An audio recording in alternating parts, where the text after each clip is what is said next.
Hello dear students, कैसे हैं आप लोग। आई होप सभी लोग एकदम बढ़िया होंगे। तो जैसा कि आपको बताया था चेतन सर ने कि किस प्रकार से हम लोग वीडियो टेक्निकल प्रॉब्लम की वजह से कल दिन में शूट नहीं कर पाए थे, जिस वजह से आज नाइट में वीडियो आपकी शूट की जा रही है। तो रात को 2 बजे का टाइम है लगभग, जहाँ पे हम वीडियो शूट कर रहे हैं। इससे पहली वाली वीडियो आपने चेतन सर ने आपको पढ़ाई थी, 500 सर ने, क्लास 10th की रासायनिक समीकरण एवं क्रिया वाला। तो अपना जो लेक्चर नंबर है ये शायद से 12 लेक्चर है, जिसमें हम इससे पहले वाले लेक्चर्स में एक्सरसाइज 1.1 और एक्सरसाइज 1.2 को फिनिश कर चुके हैं। लेक्चर्स आपको प्लेलिस्ट में काफ़ी देखने को मिल रहे होंगे कि लगभग 10-11 हो गए और एक्सरसाइज 2 हुई हैं, लेकिन उन लेक्चर्स को ड्यूरेशन जो है वो कम रखी गई है, क्योंकि वो 15 मिनट का कोई लेक्चर है, कोई 5 मिनट में ही एक सवाल करा दिया। मतलब लेक्चर्स छोटे छोटे हैं, इस वजह से उनकी संख्या क्वांटिटी ज़्यादा लग रही है, बट हैं लेक्चर्स 15 मिनट या 16 मिनट का ही। क्योंकि मैं लेक्चर को 15 या 20 मिनट में ही रखता हूँ, जिससे कि आपको कॉन्सेप्ट समझ में आ जाए और क्वेश्चन वगैरह समझ में आ जाए। तो अपना जो लेक्चर नंबर 12 है आज, उसमें हम स्टार्ट करेंगे एक्सरसाइज 1.3।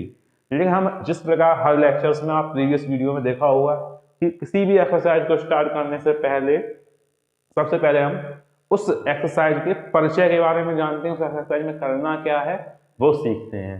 तो सबसे पहले आपको एक प्रमेय दी गई है आपकी पुस्तक में, 1.3 प्रमेय का नाम है। कहा गया है कि मान लीजिए P एक अभाज्य संख्या है। अभाज्य संख्याएं क्या होती हैं? ऐसी संख्याएं जो खुद से और एक से विभाजित हो, मतलब जिनका गुणनखंड खुद एक हो या वन हो, मतलब खुद हो और वन हो। तो मान लिया P एक अभाज्य संख्या है और कह रहे यदि P a स्क्वायर को विभाजित करती है, कोई संख्या है उसके वर्ग को अगर P विभाजित करती है तो P a को भी विभाजित करेगी, मतलब P जो है वो a स्क्वायर के वर्गमूल मतलब a को भी विभाजित करेगी। a कोई धनात्मक पूर्णांक है, पॉजिटिव इंटीजर है, ठीक है। तो फिर में क्या है, सिद्ध नहीं करनी है, बस समझना है क्या कह रहा है। तो मैं इसको आपको समझाने की कोशिश कर रहा हूँ। इस प्रमेय में हमसे कहा क्या गया है, वो कह रहा है P एक अभाज्य संख्या है। तो P एक अभाज्य संख्या है, अभाज्य संख्या मान ले रहे दो एक अभाज्य संख्या है। तो मान लिया P एक अभाज्य संख्या है, तो मान ली P बराबर 2, ठीक है। फिर हम मान लिया क्योंकि 2 एक अभाज्य संख्या है, गुणनखंड क्या होता है? 1 और 2, खुद से विभाजित होती है और वन से, ठीक है। तो मान लिया 2। वो कह रहा है ए स्क्वायर, तो हम मान ले रहे कोई ए है, क्या है? ए इंटीजर है, कोई ए पॉजिटिव इंटीजर है ए, ठीक है। ये हम मान ले रहे 4 है, क्या है? 4। तो ठीक है, एक तो जो P है वो a स्क्वायर को विभाजित करती है, तो a बराबर हमने कितना माना? 4। 4 का वर्ग क्या होता है? 16। तो a हमने मान लिया कितना है? 4, ठीक है। तो 4 का वर्ग कितना हो गया? 16। तो जो P संख्या है वो a स्क्वायर को विभाजित करती है। P कितनी है? 2। 2 16 में 2 को 2 के डिवाइड कितना हो जाएगा? 2 8 16, 8 बार। तो P देखो यहाँ पे P जो संख्या है वो a के वर्ग को विभाजित करती है, तो P a को भी विभाजित करेगी। तो a कितना है? 4। P कितना है? 2। तो देखो इसके वर्गमूल को भी विभाजित किया। तो फिर में क्या कह रही है, कोई संख्या P अभाज्य संख्या है, वो किसी धनात्मक पूर्णांक a के वर्ग को विभाजित करती है, तो उसके वर्गमूल मतलब a को भी विभाजित करेगी। देखो यही हो रहा है। ऐसे ही हम एक एग्जांपल लें, अगर क्या बस समझना है, सिद्ध नहीं करना है। हम कह रहे हैं P बराबर 3, 3 एक अभाज्य संख्या है और हम कोई a मान ले रहे हैं, कोई पूर्णांक 9 है, क्या है? 9। तो कह रहे हैं P a स्क्वायर को विभाजित करती है, a का स्क्वायर मतलब 81, 81 a स्क्वायर को P विभाजित करता है। P कितना है? 3 विभाजित कर रहा है, 3 दूनी 6, 3 सत्ते 21, ठीक है। अगर P a स्क्वायर को विभाजित करती है तो P a को भी विभाजित करेगी। a कितना है? 9। P कितना है? 3, P 3 जाना है, मतलब a को भी विभाजित कर रही। मतलब क्या है, अगर कोई अभाज्य संख्या किसी संख्या के वर्ग को विभाजित करती है तो वह संख्या अभाज्य संख्या उसको उस संख्या को विभाजित करेगी। मतलब कोई संख्या है वो किसी धनात्मक पूर्णांक के वर्ग को विभाजित करती है, कोई संख्या अभाज्य संख्या किसी धनात्मक पूर्णांक के वर्ग को विभाजित करती है, तो वो संख्या जो अभाज्य संख्या है उस संख्या जो वर्ग है उसके वर्गमूल को भी विभाजित करेगी। जैसे कि यहाँ पे हमने अभाज्य संख्या क्या ली थी? 2, a लिया धनात्मक पूर्णांक 4। अगर ये वर्ग को विभाजित कर रही है तो इस संख्या को भी विभाजित करेगी। ये प्रमेय कहना चाहती है। तो आई होप आपको ये प्रमेय समझ में आई होगी। इस प्रमेय में क्या कहा गया है, क्या नहीं कहा गया है। मतलब तुम्हें बस इतना याद रखना है, किसी संख्या का स्क्वायर अगर किसी अभाज्य संख्या से विभाजित हो रहा है, जो स्क्वायर है उसका जो वर्गमूल होगा, मतलब जिसका वो स्क्वायर मतलब वो संख्या जो होगी उस संख्या को भी वह अभाज्य संख्या विभाजित करेगी, ठीक है। तो ये बस प्रमेय थी। इसमें आपको सिर्फ यही याद रखना है, किसी संख्या का वर्ग अगर किसी संख्या से अभाज्य संख्या से विभाजित हो रहा है तो वह संख्या भी अवश्य उस संख्या से अभाज्य संख्या से विभाजित होगी। ठीक है, तो ये मैंने आपको एग्जांपल देके समझाने की कोशिश की है, तो यही प्रमेय थी। आप क्वेश्चन समझना है किस प्रकार का क्वेश्चन का फॉर्मेट होता है। क्वेश्चन दो प्रकार के बनते हैं, क्वेश्चन बनते हैं दो प्रकार के। अगर देखो दो प्रकार के बनते हैं, अगर आपने दोनों प्रकार का एक एक फॉर्मेट समझ लिया तो आपको आगे चलकर क्वेश्चन में दिक्कत नहीं आएगी। ये मैं आपसे प्रॉमिस करता हूं, ये मेरा वादा है। ठीक है, अगर आपने क्वेश्चन समझ लिया तो देखो क्वेश्चन दो टाइप के बनते हैं इस एक्सरसाइज में। जो एक्सरसाइज 1.3 आपकी स्टार्ट हो गई, इसमें दो टाइप के क्वेश्चन बनते हैं।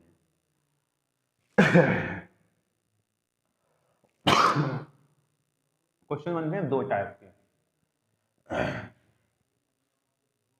तो देखो सबसे पहला क्वेश्चन बनता है, दो टाइप के क्वेश्चन कैसे बनते हैं। सबसे पहले तुमसे कहा जाएगा सिद्ध कीजिए कि √2 या √3 या √5 या √9 √7 या √11 अपरिमेय संख्याएं हैं। अपरिमेय संख्याएं हैं। एक तो ये फॉर्मेट बनेगा, सिद्ध कीजिए कि क्या ये संख्याएं अपरिमेय संख्याएं हैं। इस टाइप का फॉर्मेट का क्वेश्चन पूछा जाएगा। ये मोस्ट इंपॉर्टेंट क्वेश्चन है, बोर्ड में पक्का हर साल आता है। 1.3 एक्सरसाइज से एक ना एक क्वेश्चन अवश्य आना है, तो इसलिए इस प्रकार के फॉर्मेट को जरूर समझिएगा, पूरा फोकस करिएगा। सब में सेम फॉर्मेट लगता है। अगर आपने एक स्टेप का समझ लिया तो फिर अगर मैंने आपको √2 वाला समझा दिया तो बाकी सब आप खुद कर लेंगे। ठीक है, एक फॉर्मेट स्टाइल बनता है। एक क्या बनेगा, जैसे कि 3 + √5 या हम कहें 2 - 3√2 - 5, मतलब दो दो संख्याएं आएंगी, एक परमेय और एक अपरमेय के रूप में। इस प्रकार की संख्याओं को हमें अपरमेय सिद्ध करना है। तो ये दो टाइप्स के फॉर्मेट बनते हैं। अगर आपने इन्हें समझ लिया, अगर एक फॉर्मेट इस टाइप का समझ लिया तो आप आखिरी सवाल खुद बना लेंगे। इनमें से आपने अगर एक फॉर्मेट समझ लिया तो आगे के सवाल आप खुद कर लेंगे।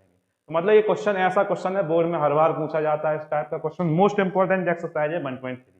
तो मैं एक क्वेश्चन इस टाइप का उठाता हूँ, उसे सॉल्व करता हूँ, बाकी आप खुद प्रयास करना, अदरवाइज मैं तो एक्सरसाइज सॉल्व करवाऊंगा। ठीक है, तो चलिए देखते हैं पहला क्वेश्चन क्या दिया है। प्रमेय के रूप में ही दिया गया आपको। देखिए क्वेश्चन में प्रमेय दी गई है आपकी बुक में, आप लोग देखिए प्रमेय 1.4 करके दी गई है। प्रमेय 1.4 करके क्या दिया गया है, सिद्ध कीजिए कि √2 अपरिमेय संख्या, सिद्ध कीजिए कि √2 अपरिमेय संख्या है। ठीक है, ये सवाल दिया गया है, सिद्ध कीजिए कि √2 अपरिमेय संख्या है। तो देखिए फॉर्मेट क्या है इसे सॉल्व करने का। इसी प्रकार के एक्सरसाइज में क्वेश्चंस दिए गए हैं, तो देखो कैसे सॉल्व करते हैं। तो देखो हम क्या करेंगे, कहा गया है कि √2 अपरिमेय संख्या है, हमें प्रूफ करना है। जब भी हमसे कहा जाए अपरिमेय संख्या प्रूफ करना है तो हम कंट्राडिक्शन मेथड लगाएंगे, विरोधाभास विधि। विरोधाभास विधि क्या होती है, जो हमसे कहा जाए हम उसका विपरीत मान लेंगे। क्या मान लेंगे, विपरीत। ठीक है, अगर इसने कहा है अपरिमेय सिद्ध करो तो हम इसे क्या मान लेंगे, परमेय। और अंत में चलकर हम अपनी परिकल्पना जो हमने माना है उसे गलत साबित कर देंगे, अर्थात ये अपरिमेय निकल आएगी। तो हम क्या करेंगे, हमसे कहा है अपरिमेय सिद्ध करना है तो हम इसके विपरीत मानेंगे। विपरीत मानेंगे मतलब परमेय मान लेंगे। तो क्या लिखेंगे, माना √2 एक परमेय संख्या है। माना √2 एक परमेय संख्या है। हमने विपरीत मान लिया, इसने कहा था √2 अपरमेय है, हमने इसका कंट्राडिक्शन मेथड लगाया, विरोधाभास विधि, विपरीत मान लेते। अपरमेय सिद्ध करना था तो हमने मान लिया परमेय संख्या है।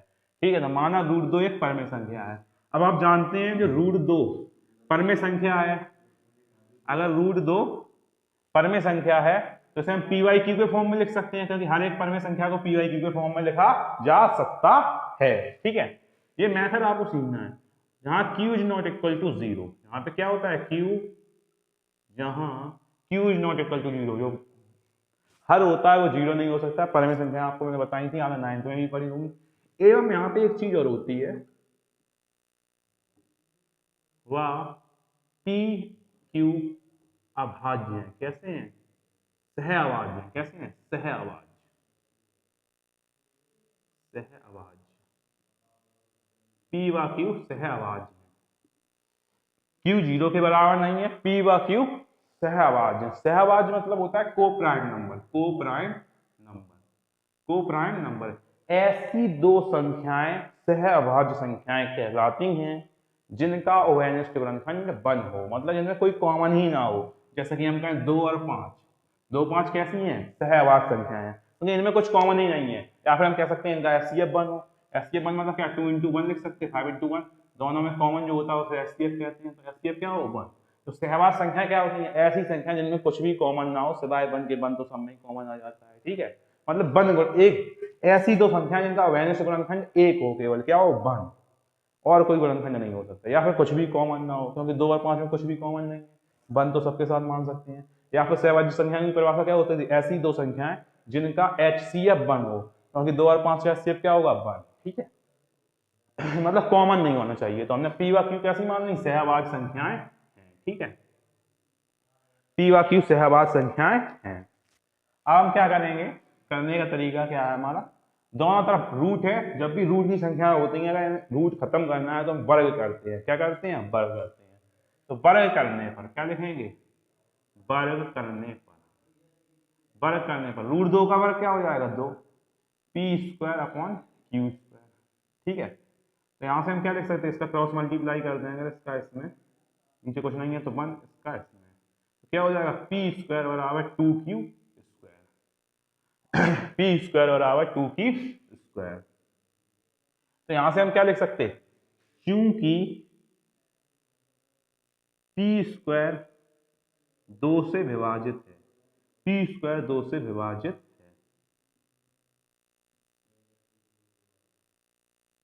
विभाजित है, पी स्क्वायर 2 से विभाजित है। देखो पी स्क्वायर 2 से विभाजित है या नहीं, अब देखिए, मैंने कहा पी स्क्वायर 2 से विभाजित है, ऐसा तो पता नहीं चल रहा। पी स्क्वायर की वैल्यू कितनी आई, 2q स्क्वायर, मतलब पी स्क्वायर की जगह हम क्या लिख सकते हैं, 2q स्क्वायर अपॉन 2 से 2 कैंसिल हो रहा, मतलब पी स्क्वायर, देखो हमने कहा है कि पी स्क्वायर 2 से विभाजित है, और पी स्क्वायर किसके बराबर है, 2q स्क्वायर के। तो यहाँ पे क्या लिख सकते हैं, 2q स्क्वायर, देखो 2 से 2 में भाग जा रहा। अगर 2q स्क्वायर 2 से विभाजित, तो ये इसके बराबर है, तो मतलब पी स्क्वायर भी 2 से विभाजित है। हमने कहा था किसी संख्या का वर्ग अगर 2 से विभाजित है, वह संख्या भी 2 से अवश्य, इसलिए p 2 से विभाजित है। क्या लिखोगे, इसलिए p 2 से विभाजित है। इसलिए देखो वर्ग विभाजित था, अभी पहले में बताई थी 1.3, अगर किसी संख्या का वर्ग विभाजित है संख्या से, तो वह संख्या भी 2 से विभाजित होगी, ठीक है। अगर संख्या p जो है वो 2 से विभाजित है, तो हम क्या मानेंगे, माना p बराबर 2x, कुछ भी मान ले, 2c y z, हम मान ले रहे p बराबर 2m, क्या मान ले रहे, p बराबर 2m, क्योंकि जो p है वो 2 से विभाजित, मतलब इसके गुणनखंड, मतलब अवश्य 2 का गुणज होगी, जो p संख्या अवश्य 2 का गुणज होगी, क्योंकि 2 से विभाजित है। तो माना p बराबर 2m, ठीक है। तो p बराबर क्या मान लिया हमने, 2m। अब कर दो दोनों तरफ वर्ग, क्या कर दो, वर्ग करने पर, वर्ग करने पर, तो p स्क्वायर बराबर 2 का स्क्वायर 4, m का स्क्वायर m स्क्वायर, तो p स्क्वायर बराबर 4m स्क्वायर, इसे मान ले समीकरण 1 से, ठीक है, समीकरण 1। p बराबर p 2 से विभाजित है, तो इस वाली लाइन को हम मान ले रहे समीकरण 2, क्या मान ले रहे, समीकरण 2, ठीक है। अपने अकॉर्डिंग करना है, जो समीकरण मानना हो।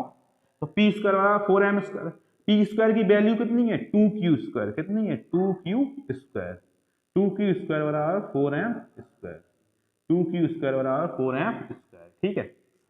हम क्या लिखेंगे, यहां से इस 2 से 4 को काटेंगे तो क्या हो जाएगा, q स्क्वायर बराबर 2m स्क्वायर, क्या हो जाएगा, q स्क्वायर बराबर 2m स्क्वायर। अब इस वाले पार्ट को हम यहाँ आगे करेंगे, ठीक है। तो q स्क्वायर बराबर 2m स्क्वायर, देखो क्या लिखेंगे हम, चूंकि q स्क्वायर 2 से विभाजित है, 2 से विभाजित है, 2 से विभाजित है, इसलिए q 2 से विभाजित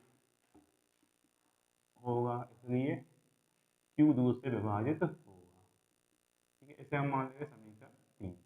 देखिए क्या हुआ, q स्क्वायर 2 से विभाजित, हमने क्या कहा, q स्क्वायर 2 से विभाजित है, q स्क्वायर की वैल्यू कितनी आई, 2m स्क्वायर, देखो 2 से 2 कट रहा, मतलब q स्क्वायर 2 से विभाजित है, इसलिए q भी 2 से विभाजित होगा, ठीक है। तो यहाँ पे देखो p भी 2 से विभाजित है समीकरण 2 से, q भी 2 से विभाजित है समीकरण 3 से, तो हम क्या लिखेंगे, समीकरण 2 बा समीकरण 3 से। समीकरण 2 व समीकरण 3 से। पी व क्यू किससे विभाजित है? दोनों 2 से विभाजित है। समीकरण 2 व समीकरण 3 से पी व क्यू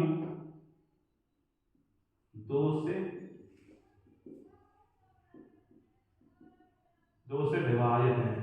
अतः अर्थात पी व क्यू सहअभाज्य नहीं है। सहअभाज्य नहीं है क्योंकि जो संख्या सहअभाज्य होती है तो 2 तो विभाजित हो, क्योंकि तो गुणनखंड 2 हो ही नहीं सकता। 2 से विभाजित मतलब गुणनखंड में 2 आ रहा है, अर्थात पी व क्यू सहअभाज्य नहीं है। इसलिए हमारी परिकल्पना कैसी है? असत। हमारी परिकल्पना कैसी है? असत ना, असत्य है। हमने माना था कि ये परमेय है, मतलब हमारी परिकल्पना कैसी है? असत्य है, गलत है। ठीक है, हमारी परिकल्पना असत्य है। हमने माना था सहअभाज्य, हमारी परिकल्पना असत्य है। अतः रूट 2 अगर हमारी गलत है, परमेय नहीं है, तो कैसी है? परमेय। अतः रूट 2 अपरिमेय संख्या है। अपरिमेय संख्या है। तो ये इस प्रकार से प्रोसेस है सॉल्व करने का। आई होप आपको ये समझ में आया होगा।